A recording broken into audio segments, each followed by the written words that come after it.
Hello dear students, आज हम bank reconciliation statement के प्रैक्टिकल अनसॉल्व्ड क्वेश्चन सॉल्व करने जा रहे हैं और आज का क्वेश्चन है क्वेश्चन नंबर 1।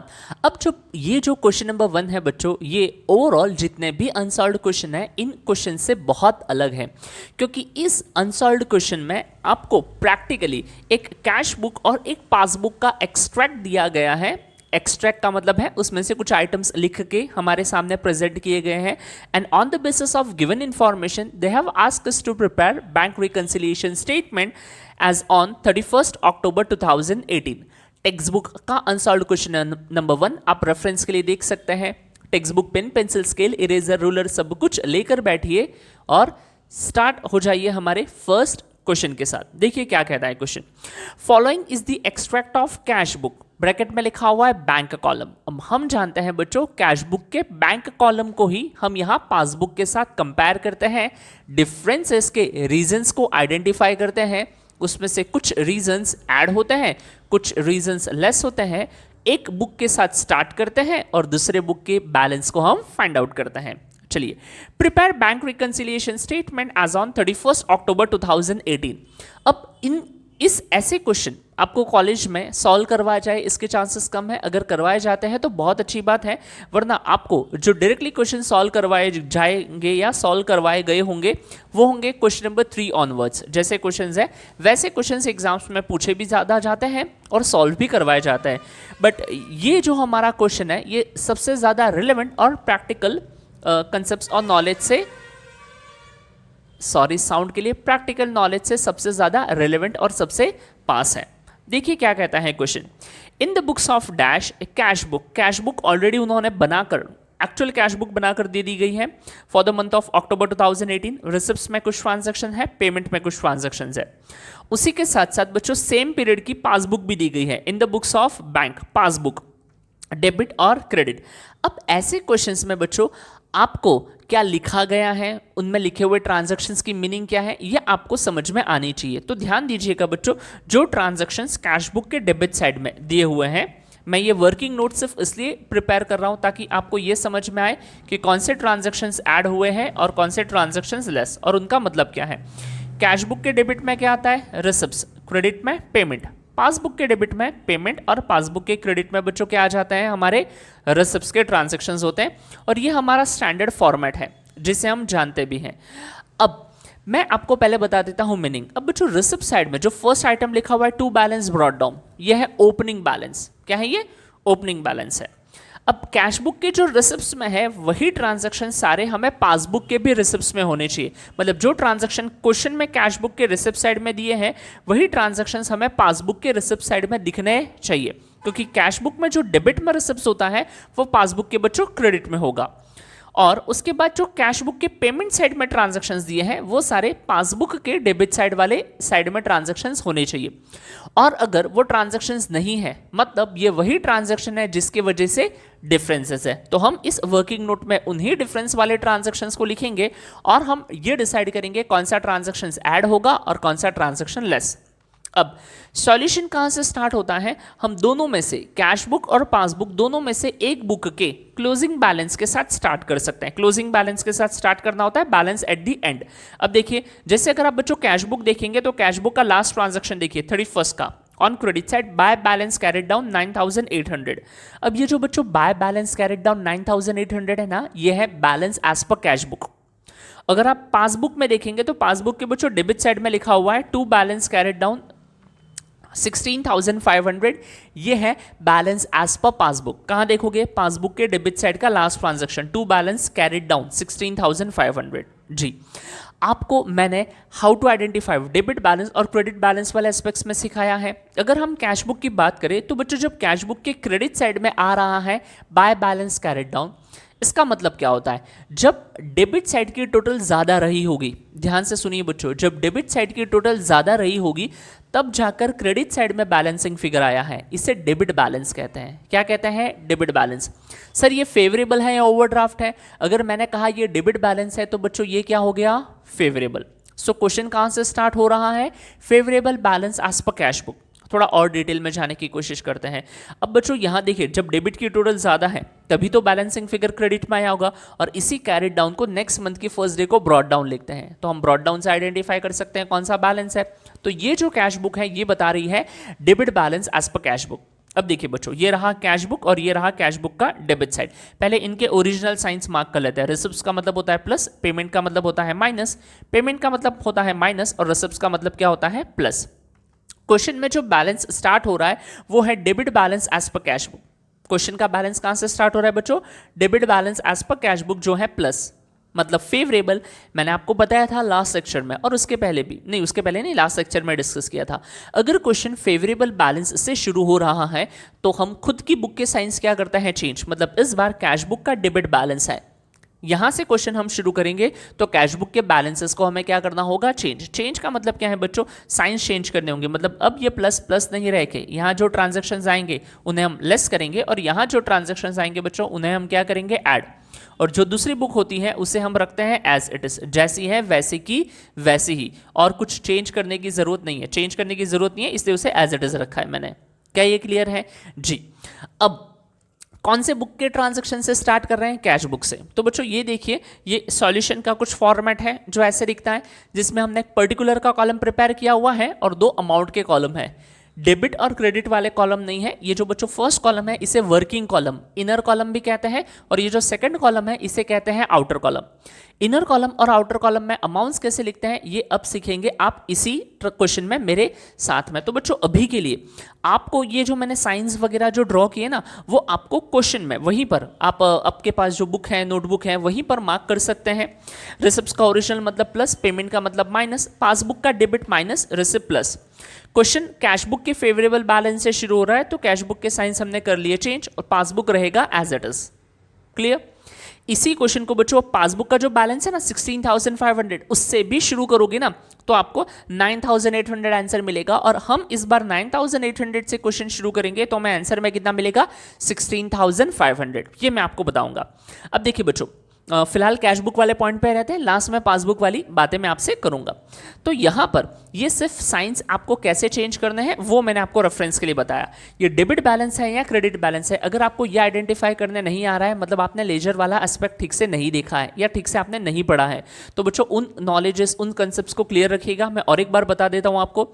कैश बुक में डेबिट साइड की टोटल है 28, वहां कैरेट डाउन नहीं लिखा है, क्रेडिट साइड में लिखा है कैरेट डाउन। इसका मतलब है डेबिट की टोटल ज्यादा थी, और डेबिट की टोटल ज्यादा थी मतलब ये कौन सा बैलेंस है? Debit balance. इससे मुझे पता चला कि कैश बुक यहां पर डेबिट बैलेंस इंडिकेट कर रहा है। क्या ये क्लियर है जी? अगर आप पासबुक से भी जाओगे तो आंसर सेम मिलेंगे, बट वो कंसेप्ट थोड़ा दूसरा है। ये क्वेश्चन सॉल्व करने के बाद बात करते हैं। तो जहां से शुरू करना है 9,800, ये कौन सी बुक का बैलेंस है? कैश बुक का। तो बच्चों सबसे पहले दोनों में से एक बुक का बैलेंस हमारा स्टार्टिंग पॉइंट है, उसे हम लिख लेंगे। तो मैं यहां लिखूंगा bank balance as per cash book. अब आप यहां देखिए बच्चों, मैंने ये मेंशन नहीं किया है कि फेवरेबल है या ओवरड्राफ्ट है, ये डेबिट है या क्रेडिट है। अगर कुछ मेंशन न किया जाए इसका मतलब ये फेवरेबल बैलेंस ही होगा। क्लियर? तो ये 9,800 हमारा यहां से शुरू करेंगे, और अब इस 9,800 में बच्चों हम कुछ ट्रांजैक्शंस ऐड करेंगे और कुछ ट्रांजैक्शंस क्या करेंगे? लेस। और इन ऐड और लेस के बाद, इन ऐड और लेस वाले ट्रांजैक्शंस के बाद बच्चों क्या होगा? इन ऐड और लेस वाले ट्रांजैक्शंस के बाद हमें जो लास्ट में आंसर मिलेगा ना सारे ट्रांजैक्शन सॉल्व करने के बाद, वो पासबुक का जो क्लोजिंग बैलेंस है ना 16,500, वो हमें मिलेगा। तो बच्चों देखिएगा, अब हम उन ट्रांजैक्शंस को मार्क कर लेते हैं जिनकी वजह से डिफरेंस है। पहला देखिए, जो ट्रांजैक्शंस दोनों जगह पर है वहां करेक्ट राइट का टिक कीजिएगा, और जो ट्रांजैक्शन सिर्फ एक ही बुक में है दूसरे बुक में नहीं है वहां पर आप क्रॉस करेंगे। क्लियर? फॉर एन एग्जाम्पल देखिए, फर्स्ट पहले कैश बुक के रिसिप्ट को पासबुक के रिसिप्ट के साथ कंपेयर करेंगे। तो पहले रिसिप्ट और रिसिप्ट साइड कंपेयर करते हैं। फर्स्ट देखिए, टू बैलेंस ब्रॉट डाउन, वहां पर भी है by balance brought down, amount 10,000 correct का साइन कीजिएगा दोनों जगह पर, क्योंकि ईच ट्रांजैक्शन की वजह से कोई डिफरेंस नहीं आया होगा। सेकेंड ट्रांजैक्शन देखते हैं, कैश बुक में 5 अक्टूबर को ट्रांजैक्शन है टू अपर्णा 5,000। अब पासबुक के क्रेडिट साइड में ढूंढिए, कहीं पर भी अपर्णा का नाम है क्या? नहीं सर, पासबुक के क्रेडिट में कहीं पर भी अपर्णा का नाम नहीं है।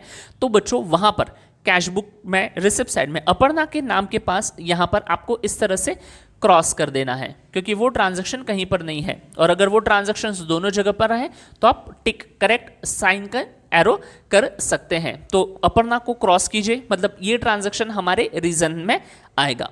अमाउंट कितना है उसका 5000। क्लियर, आगे देखेंगे। नेक्स्ट अपूर्वा की तरफ देखते हैं। रिसिप्ट साइड में है टू अपूर्वा। रिसिप्ट साइड में बच्चों क्या है, टू अपूर्वा। पासबुक के भी रिसिप्ट साइड में देखिए सेकंड ट्रांजैक्शन, मतलब यहां जो है वो यहां मिलेगा, वहां पर भी अपूर्वा है, टू अपूर्वा 6000। तो बच्चों अपूर्वा मतलब दोनों अपूर्वा को राइट टिक मार्क कीजिए, because this transaction is appearing on both the books on same side. फिर उसके बाद देखिए बच्चों अपूर्वा के बाद ओमकार, कैश बुक के रिसिप्ट साइड में जो ओमकार लिखा है 3000 टू ओमकार अकाउंट। अब ये टू ओमकार रिसिप्ट साइड में ढूंढिए पासबुक के, तो पासबुक के रिसिप्ट साइड में बच्चों टू ओमकार यहां पर नहीं है। दिख रहा है कि आपको कहीं पर भी नहीं दिख रहा है, तो उसे हम वहां क्या मार्क करेंगे बच्चों, क्रॉस मार्क करेंगे। उसके बाद नेक्स्ट ट्रांजैक्शन देखते हैं, जो है ओमकार के बाद है सुनील, रिसिप्ट साइड में है टू सुनील, कैश बुक की रिसिप्ट कंप्लीट कर रहे हैं। तो पासबुक के रिसिप्ट साइड में अगर हम सुनील देखेंगे तो बच्चों हाँ सुनील वाला ट्रांजैक्शन लिखा हुआ है, डेट आगे पीछे होंगी बट लिखा हुआ है 4000। तो दोनों सुनील्स को टिक मार्क करेंगे, करेक्ट टिक करेंगे। तो यहां पर हमने कैश बुक के रिसिप्ट साइड में दो ट्रांजैक्शंस ढूंढे जो कैश बुक में तो है बट पासबुक में नहीं है। कौन कौन सा है वो, अपर्णा वाला ट्रांजैक्शन और ओमकार वाला ट्रांजैक्शन। अब बच्चों आ जाते हैं पासबुक के रिसिप्ट साइड में। क्या यहां ऐसा कोई ट्रांजैक्शन है जो पासबुक के रिसिप्ट में तो है बट कैश बुक में नहीं है? अगर आप देखोगे तो आप बैलेंस ब्रॉट डाउन अपूर्वा और सुनील को राइट एरो मार्क कर चुके हो, बट उसके बाद देखिए वहां लिखा है बाय राजू और बाय स्वानंद। ये दोनों ट्रांजैक्शन यहां कैश बुक में नहीं है, तो इनको यहां क्रॉस कीजिए क्योंकि वो ट्रांजैक्शन वहां पर नहीं है। ओके, अब इन ट्रांजैक्शंस का मीनिंग क्या है ये बता देता हूं बच्चों। कैश बुक के रिसिप्ट साइड में लिखे हुए ट्रांजैक्शंस का मतलब है यहां से पैसे आए, और पासबुक के भी रिसिप्ट में लिखे हुए ट्रांजैक्शंस का मतलब है यहां से पैसे आए। मैं रीजन आगे क्या लिखना है वो आपको बताऊंगा, हमने तो पहले डिफरेंसेस फाइंड आउट करना है। अब शुरू करते हैं हम कैश बुक के पेमेंट साइड के साथ। तो बच्चों जो कैश बुक के पेमेंट में है, मतलब जो कैश बुक के पेमेंट साइड में है वो पासबुक के पेमेंट में भी यहां पर हमारे सामने आना चाहिए। तो देखते हैं वो वहां पर है या नहीं है। फर्स्ट ट्रांजैक्शन बाय तेजस 12000, क्या ये सेम ट्रांजैक्शन यहां कहीं पे पेमेंट साइड में आपको दिख रहा है कैश पासबुक के पेमेंट में? नहीं सर, कहीं पर भी नहीं है। तो उस तेजस को क्रॉस मार्क कीजिए, मतलब हमें ध्यान रखना है ये ट्रांजैक्शन रिकॉर्ड नहीं हुआ है दोनों बुक्स में। Next transaction is by Anil 3000, ढूंढिए पासबुक के पेमेंट साइड में अनिल जी 13 तारीख को आपको मिल जाएगा टू अनिल, तो उसे दोनों जगह पर टिक मार्क कीजिएगा, राइट एरो कीजिएगा क्योंकि ये ट्रांजैक्शन दोनों बुक्स में है। नेक्स्ट कैश बुक्स में पहले देख रहे हैं हम बाय बैंक चार्जेस 200, क्या टू बैंक चार्जेस हैं कहीं पर? नहीं सर, टू बैंक चार्जेस नहीं है, तो उस बैंक चार्जेस को क्रॉस कीजिए, साइड में मार्क कीजिएगा, क्रॉस मतलब पूरा मत कट कर देना। एडवर्टाइजमेंट्स देखिए बाय एडवर्टाइजमेंट, एडवर्टाइजमेंट कहीं पे दिख रहा है? नहीं सर, पासबुक के डेबिट साइड में एडवर्टाइजमेंट भी नहीं दिख रहा है, तो उस एडवर्टाइजमेंट को भी क्रॉस करो। ओके सर, फिर उसके बाद कैश बुक के पेमेंट साइड में है बाय ड्राइंग्स 1000। अब यहाँ डेबिट में देखो जी सर, पासबुक के डेबिट में सेकंड लास्ट ट्रांजैक्शन है टू ड्राइंग 1000, तो दोनों जगह पर है तो टिक मार्क करो, सही राइट टिक मार्क करो क्योंकि ये ट्रांजैक्शन दोनों बुक्स में है। अब पासबुक के पेमेंट में भी चेक कर लो कि ऐसे कौन से ट्रांजैक्शंस हैं जो वहां नहीं थे। तो आपने फर्स्ट ट्रांजैक्शन देखिए टू इंटरेस्ट, वो वहां पेमेंट में नहीं था, मतलब यहां पर है बट यहां पेमेंट में नहीं है। टू इंटरेस्ट उसे क्रॉस कीजिए। इंश्योरेंस प्रीमियम को भी क्रॉस करो क्योंकि बच्चों वो वहां पर भी नहीं था।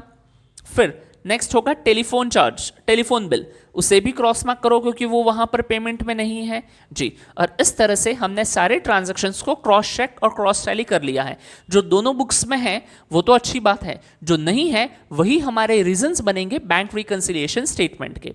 तो बच्चों जो ट्रांजैक्शन अब कैश बुक के रिसिप्ट साइड में बचे, कैश बुक के रिसिप्ट साइड में देखोगे तो आपको दो ट्रांजैक्शन को क्रॉस मार्क किया है, एक अपर्णा को और एक ओमकार को। तो अपर्णा और ओमकार वाला ट्रांजैक्शन बच्चों बीआरएस में क्या होगा? लेस। ये साइन बता देंगे, हमको सोचना नहीं, हमने तो सिर्फ ट्रांजैक्शन ढूंढे, हमारे साइंस हमें आंसर बताने के लिए रेडी है। तो वो दोनों ट्रांजैक्शंस क्या हो जाएंगे यहां से? लेस। अब कैश बुक के पेमेंट साइड में देखिए वहां पर कितने क्रॉस है? तेजस वाला transaction, bank charges and advertisement, वो तीनों ट्रांजैक्शंस क्या होंगे बच्चों? ऐड। यहां पे जो ट्रांजैक्शंस है, क्लियर? यहां जो ट्रांजैक्शंस है जैसे पासबुक के पेमेंट साइड में, पासबुक के पेमेंट साइड में देखिए कितने ट्रांजैक्शंस है सर? वहां है इंटरेस्ट, इंश्योरेंस और टेलीफोन बिल, तो वो तीनों ट्रांजैक्शंस क्या होंगे? लेस। और पासबुक के रिसिप्ट साइड में देखिए वहां पर दो ट्रांजैक्शंस है राजू एंड स्वानंद, वो दोनों ट्रांजैक्शंस क्या होंगे? ऐड। क्लियर? तो बच्चों हम पहले ऐड वाले ट्रांजैक्शंस लिखेंगे, सारे, और फिर हम लेस वाले ट्रांजैक्शंस देखेंगे। तो मैं ऐड वाले ट्रांजैक्शंस के साथ लिखना शुरू करता हूं। तो ऐड वाले ट्रांजैक्शंस मतलब जो कैश बुक के पेमेंट साइड में है, ये वाले। तो वहां पर कैश बुक से शुरू करते हैं, वहां पर तेजस, बैंक चार्जेस और एडवर्टीजमेंट को है। अब यहां पर पेमेंट साइड में तेजस का नाम होने का मतलब क्या है कि हमने यहाँ सारे बातें चेक से रिलेटेड होंगी, बैंक से रिलेटेड होंगी। तो इसका मतलब है हमने तेजस को चेक तो दिया है, बट वो पासबुक में आया दिख रहा है क्या? नहीं। तो इसका रीजन कैसे लिखेंगे वो देखिए। सेकंड, बैंक चार्जेस मतलब हमारे हिसाब से बैंक चार्जेस कट गए हैं, बट पासबुक में दिख रहे हैं क्या? नहीं। सेम, एडवर्टीजमेंट हमने पे कर दिया है, बट पासबुक में दिख रहा है क्या? नहीं। तो इस तरीके से इन सारे ट्रांजैक्शंस का नरेशन हमें लिखना होता है। कैसे लिखेंगे? ध्यान से देखिए। फर्स्ट, तेजस वाले ट्रांजैक्शन से रिलेटेड, यहां बच्चों सिर्फ सीरियल नंबर लिखने होते हैं और कुछ नहीं। तो शुरू करते हैं फर्स्ट ट्रांजैक्शन के साथ। यस, यहां लिखेंगे check issued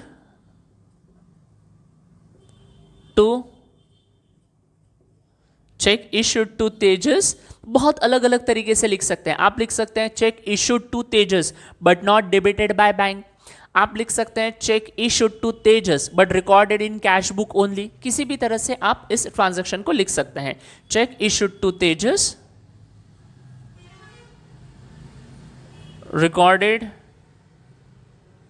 recorded in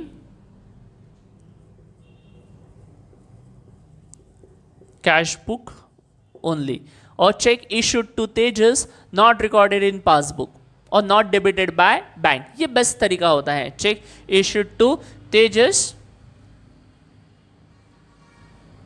check issued to Tejas but not debited by bank। हमने तो चेक दे दिया है, बट अब तक बैंक से पेमेंट कट हुआ है क्या? नहीं। तेजस को चेक बैंक में लेके ही नहीं गया होगा। कितना है अमाउंट उसका? 12,000। क्लियर? उसके बाद नेक्स्ट ट्रांजैक्शन कौन सा है? Bank charges.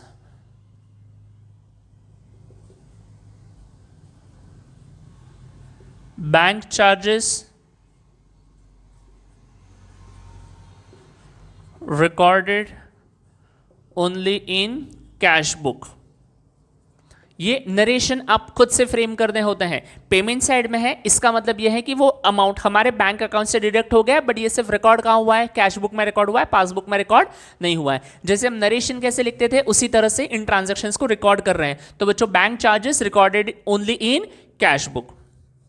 क्लियर? कितना अमाउंट है ये बैंक चार्जेस का? 200।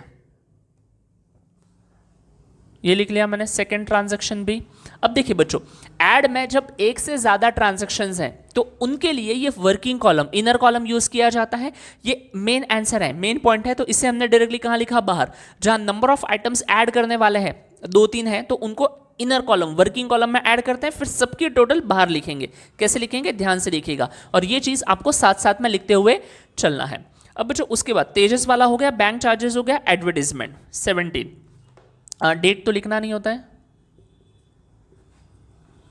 यहां लिखेंगे paid for advertisement, paid for advertisement not recorded. या फिर ऑब्वियसली पे फॉर एडवर्टाइजमेंट किया तो कैसे हमने पे किया होगा? चेक इशू किया होगा। क्लियर? क्योंकि यहां पर है। So paid for advertisement not recorded, not recorded in passbook, या फिर recorded in cash book only. आप जिस तरह से चाहे लिख सकते हैं। समझ गए? Yes, paid for advertisement not recorded in passbook. Amount कितना है? 2000। ये देखिए, ये 3 ट्रांजैक्शंस हो गए, 1, 2 एंड 3। यही 3 में क्रॉस था, बाकी सब जगह टिक मार्क था। टिक मार्क वाले ट्रांजैक्शंस को हम नहीं लिखते हैं, क्योंकि वो they are not the reason why there is a difference between bank balance as per cash book and bank balance as per passbook. Next, आगे बढ़ते हैं। पेमेंट्स। अब ऐड वाले ट्रांजैक्शंस लिखने हैं, तो यहां देखिए ये वाले ट्रांजैक्शंस हम कवर कर चुके हैं। अब यहां तो लेस है, पासबुक के क्रेडिट में प्लस है, तो पासबुक के क्रेडिट वाले ट्रांजैक्शंस को देखते हैं। तो पासबुक के क्रेडिट में हमारे पास 2 ट्रांजैक्शंस है जी। पासबुक के क्रेडिट में हमारे पास 2 ट्रांजैक्शंस है। कौन कौन सा? राजू और स्वानंद वाला। अब ये ट्रांजैक्शंस बच्चों रिसिप्ट्स के हैं। रिसिप्ट्स के हैं मतलब इनसे पैसे आए हैं बैंक में, बट हमारी कैश बुक में वो अमाउंट नहीं दिख रहा है। मतलब ये वो कस्टमर्स हैं जिन्हें डायरेक्टली हमारे बैंक अकाउंट में पैसे डिपॉजिट किए होंगे। अब ये मुझे कैसे पता चला? ये मुझे ऐसे पता चला क्योंकि बच्चों पासबुक के रिसिप्ट साइड में उन दोनों का नाम है, कहने का मतलब है उन दोनों से बैंक में पैसे आए हैं, और कैश बुक में वो रिकॉर्ड नहीं रिफ्लेक्ट कर रहा है, मतलब हमें पता नहीं था। तो these are the amounts which are directly deposited by our customer which are recorded in passbook only. ये वो अमाउंट्स है जो हमारे कस्टमर ने हमारे बैंक में डिपॉजिट किया है और हमें पता नहीं है, और ये ट्रांजैक्शन सिर्फ कहां रिकॉर्ड हुआ है? पासबुक में ही रिकॉर्ड हुआ है। नेक्स्ट ट्रांजैक्शन मैं लिखूंगा direct deposit by customer, direct deposit by customer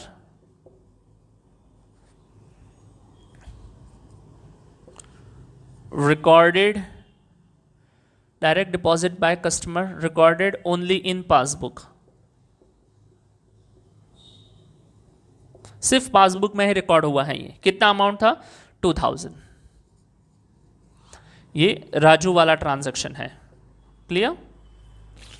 next direct deposit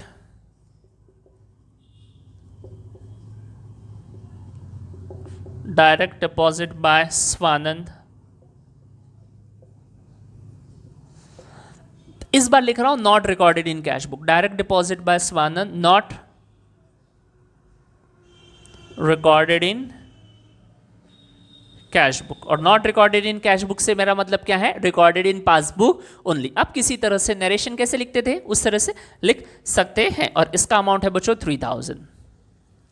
अगर आप ध्यान से सारे ट्रांजैक्शंस देखेंगे तो 1 2 3 4 5 टोटल 5 ट्रांजैक्शंस ऐसे हैं जो हमने ऐड की कैटेगरी में रखे हुए हैं। अब यहाँ पर हम ये नहीं देख रहे हैं कि वो आ रहा है जा रहा है, अगर हमें वो नहीं समझ रहा तो हमारी जो साइंस है वो हमें डायरेक्टली सारी चीज़ें बता रहे हैं। क्लियर?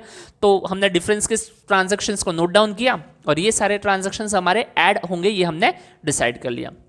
अब इन सबको ऐड करेंगे बच्चों हम, और यहाँ आउटर कॉलम में लिखेंगे। सो ये 3 + 2 5, 5 + 2 7, 3 2 5 और 2 7, 7 और 2 9, 9 और ये 1 9, 19,200। ये सारा अमाउंट्स क्या हो रहा है बच्चों? ऐड। अब देखिए मैंने क्या किया, इन सब की टोटल की और उससे उसके पास वाले कॉलम, ये एरो आपको नहीं करना है, उसके पास वाले कॉलम में ही मैंने लिखा।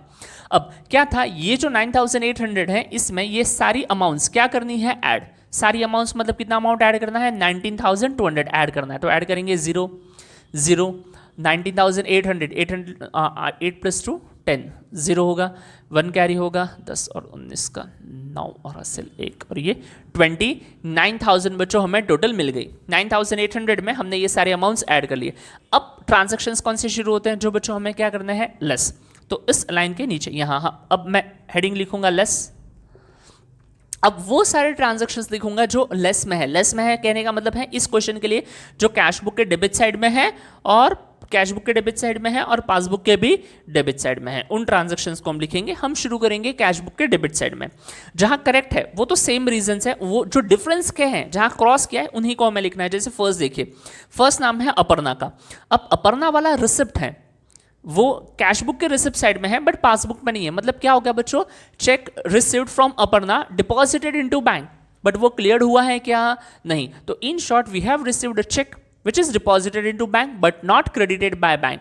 चेक देखिए यहां डिपॉजिट करने पे वो बैंक क्या करता है? क्रेडिट करता है, डिपॉजिट करता है। तो आप किसी भी तरह लिख सकते हैं check deposited into bank but not credited, check deposited into bank but not cleared by bank, किसी भी तरह से हम उसे लिख सकते हैं। तो हम यहां लिखेंगे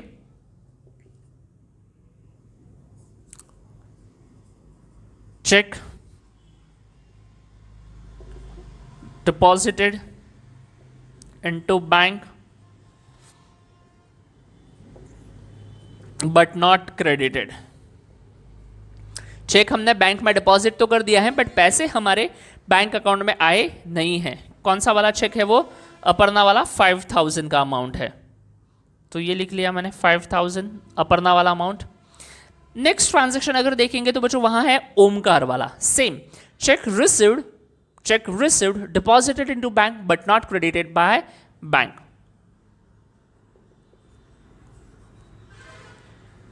चेक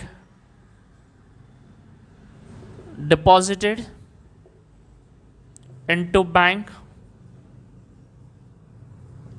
बट नॉट, चलिए इस बार कलेक्टेड लिख लेते हैं, आप सेम भी लिख सकते हैं, check deposited into bank but not collected.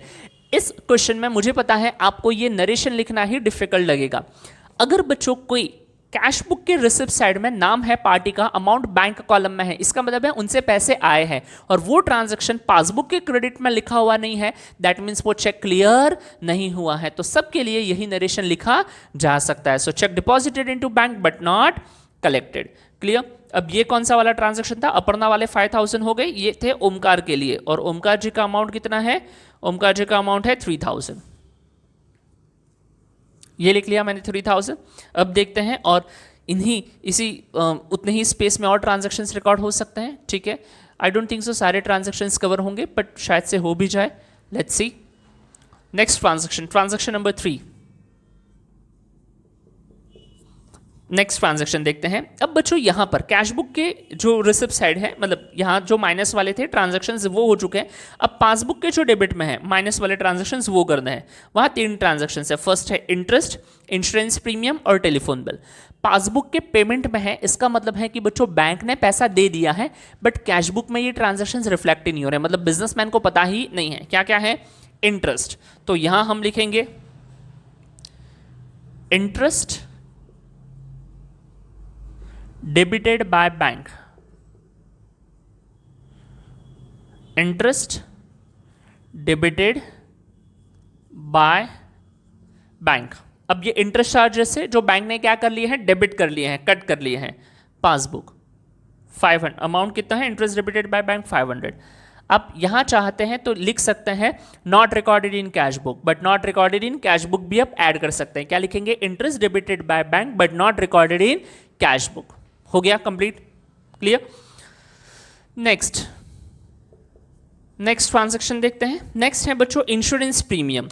तो अगेन इसके लिए भी लिखेंगे insurance premium paid by bank, insurance premium paid by bank not recorded in cash book. आप ऐड कर सकते हैं insurance premium paid by bank but not recorded in cash book. कितना है अमाउंट इस इंश्योरेंस प्रीमियम का जो इन्होंने बैंक ने डायरेक्टली पे कर लिया है? 2000। सर आपको कैसे पता कि ये कैश बुक में रिकॉर्ड नहीं हुआ है? क्योंकि बच्चों यहाँ जो कैश बुक के पेमेंट साइड में ट्रांजैक्शन है वो पासबुक के भी पेमेंट में होना चाहिए, सॉरी जो पासबुक के पेमेंट में है वो कैश बुक के भी पेमेंट में होना चाहिए। तो ये देखिए पासबुक के तो पेमेंट में है, बट ये सेम ट्रांजैक्शन कैश बुक के पेमेंट में रिफ्लेक्ट नहीं हो रहे। तो उससे हमें पता चला कि बैंक ने तो पे कर दिया है बट बिजनेसमैन को पता नहीं है। सो insurance premium paid by bank 2000। Insurance premium के बाद एक लास्ट ट्रांजैक्शन बचा हुआ है, दैट इज टेलीफोन बिल। इस टेलीफोन बिल को भी कंप्लीट करते हैं, आ जाएगा, क्लियरली दिख भी रहा है। 5th one, telephone bill paid by bank, telephone bill paid by bank, clear? अब ये वो ट्रांजैक्शंस है which are recorded in passbook only, clear? तो आगे आप हर बार लिख सकते हैं interest debited by bank not recorded in cash book or recorded in passbook only, insurance premium paid by bank recorded in passbook only, telephone bill paid by bank recorded in passbook only, या फिर not recorded in cash book, not recorded in cash book, not recorded in cash book। ऐसा लिखकर आप इस transaction का जो statement है उसे कंप्लीट कर लीजिएगा। अब बच्चों हम ये जो ट्रांजैक्शंस लेस में है इन सब की हम टोटल करेंगे और इन लेस वाले ट्रांजैक्शंस को भी हम यहाँ बाहर पास वाले कॉलम में बच्चों लिखेंगे। कितना है ये देखिए, ये 5000 प्लस 3000 8000, 8000 प्लस 2 10,000, 10,000 और ये कितने हैं? ये कितना 1 2 3 4 और एक ट्रांजैक्शन बचा होगा, ढूंढने दो मुझे, एक minute. Interest, insurance premium and telephone bill, interest, insurance premium and telephone bill. Telephone bill वाले का अमाउंट कितना है? 2000। ये एक बचा हुआ है तो इसे भी लिख लेंगे। इसका अमाउंट नहीं लिखा था मैंने, 1 2 3 4, यस 2000, परफेक्ट। ये भाई साहब थे insurance premium paid by bank का, उसका भी अमाउंट एक बार कंफर्म कर लेंगे। इंश्योरेंस प्रीमियम भी, ये भी 2000 ही था बच्चों जी। 1 2 3 4 5, 1 2 3 4 एंड 5, परफेक्ट। सो 5 + 3 8 + 2 10 + 12 और ये 12,500। अब देखो बच्चों मैं ऐड क्यों कर रहा हूँ, अब ये लिखने का मतलब है इस 29,000 में से ये भी लेस करना है, ये भी लेस करना है, ये भी, ये भी, ये भी, ये सारे अमाउंट्स लेस करना है। तो सारे लेस वालों की टोटल करके बाहर लिखो और फिर इसे 29,000 में से क्या कर लीजिए, माइनस कर दीजिए। तो अब हम ये माइनस करेंगे 29,000 से। ये बच्चों ये रहे हमारे 29,000, कितना माइनस करना है, 12,500 हमें क्या करना है, माइनस 0 0। अब ये 0 है, 5 है, सो 10 माइनस 5 5। ये भाई साहब हो जाएंगे, कितने हो जाएंगे ये भाई साहब हो जाएंगे 8 9 है ना, तो 8 हो जाएगा, 8 माइनस 2 6 और ये बचेगा 1। सो कितना हो जाएगा, 16,500। तो हम यहाँ लिखेंगे 16,500। अगर आपको याद होगा तो बच्चों देखिए, bank reconciliation statement as on 31 October 2018 और उस दिन पासबुक का क्लोजिंग बैलेंस भी देखिए, टू बैलेंस कैरेट डाउन कितना है, 16,500। तो इस तरह से हमने ये सारे कॉजेस को यहाँ मेंशन किया है और ये जस्टिफाई किया है कि हमने इन दोनों बुक्स में डिफरेंस क्यों आ रहा है। तो ये वो सारे ट्रांजैक्शंस हैं जिनकी वजह से डिफरेंस आ रहा है। तो उन सारे ट्रांजैक्शंस को एडजस्ट करने पे हमें कितना मिला, 16,500। तो हमारा ये टेंशन खत्म हो जाएगा और जिस बिजनेसमैन को रात को नींद नहीं आने वाली थी अब वो आराम से सोएगा। अब उसे कंफर्म हो चुका है कि जी कोई गड़बड़ घोटाला नहीं है, सारे ट्रांजैक्शंस जेन्युइन है। अब देखिए क्या लिखा था, bank balance as per cash book, तो यहां इसे लिखेंगे bank balance as per passbook. Mention करेंगे यहां पर bank balance as per passbook. Clear sir. अब मैंने यहां आप देखोगे बच्चों तो मैंने मेंशन नहीं किया है ये फेवरेबल है, ओवरड्राफ्ट है। अगेन कह देता हूं, मेंशन नहीं करने का मतलब ये क्या होता है, फेवरेबल। ओवरड्राफ्ट होगा तो लिख के बताना है कि ये ओवरड्राफ्ट का बैलेंस है, बट अगर आप मेंशन नहीं करते हैं तो ये इंडिकेट करता है फेवरेबल बैलेंस। ये जो क्वेश्चन हमने सॉल्व किया ये बच्चों फर्स्ट क्वेश्चन है। इस क्वेश्चन में कैश बुक और पासबुक दोनों की डेट सेम थी। ऐसा क्वेश्चन आपको एग्जाम में आने के चांसेस कम है। अगर आपके कॉलेजेस में सिखाया जाता है तो आ सकता है, वरना आपको जो क्वेश्चंस एग्जाम में आएंगे वो क्वेश्चंस होंगे बच्चों क्वेश्चन नंबर 3 के जैसे। क्वेश्चन नंबर 2 हम सॉल्व करेंगे लास्ट में या शायद से न भी करें। अगर आप बता दोगे कि आपके कॉलेज में ऐसा क्वेश्चन सिखाया गया है तो मैं क्वेश्चन नंबर 2 सॉल्व करवाऊंगा। तो अब मैं आपसे मिलूंगा रेगुलर उन क्वेश्चंस के साथ जो मैक्सिमम एग्जाम्स में पूछे जाते हैं और कॉलेजेस सिखाते भी हैं। क्लियर। क्वेश्चन नंबर 2 हम सॉल्व करेंगे एट दी एंड, जब आप कहो कि सर हमारे एग्जाम में हमारे कॉलेज में ऐसे क्वेश्चंस भी सिखाए हैं जिनमें कैश बुक और पासबुक की डेट्स भी अलग अलग है। वो क्या है कंसेप्ट, वो आगे देखेंगे। वो थोड़ा सा ज़्यादा एडवांस हो जाता है, वैसे उतना नहीं होता, बट प्रैक्टिकली हम उन चीज़ों से उतना रिलेवेंट नहीं होते, टच में नहीं होते, तो हमें वो चीज़ें उतनी रिलेटेड समझ में नहीं आती है। पूरे क्वेश्चंस करने के बाद तो ऑब्वियसली समझ में आएगी ही। तो आज का लेक्चर खत्म करते हैं, मिलता है नेक्स्ट क्लास में। Bye, take care.